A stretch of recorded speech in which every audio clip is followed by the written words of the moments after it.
Okay, so we have lived in our house for 3 years, and one of the things that always drove me crazy is how shabby the front of our garage looked. Not only are the doors just like super, super dirty, but if you look here on the edges, this wood is all crazy and really it needs repaired.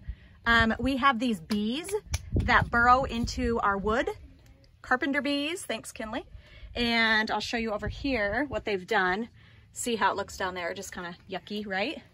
So over here, this is the worst place where the carpenter bees burrowed, and whatever they leave behind, I don't want to know what that is, but I'm going to show you how with a little bit of paint, we are going to transform the front of this garage. Here we go.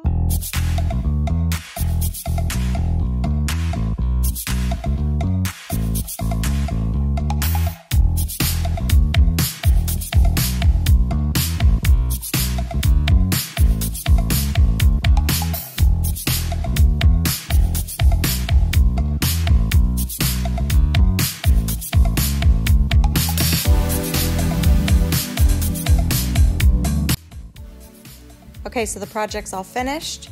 We painted all around the garage. We painted the garage doors, down at the bottom. We got rid of all of the dirt that was near the bottom of the garage doors, as well as everything that the carpenter bees had left behind. Such a difference. I'm so happy how it turned out. It was totally worth a little bit of paint. Seriously, paint is magic.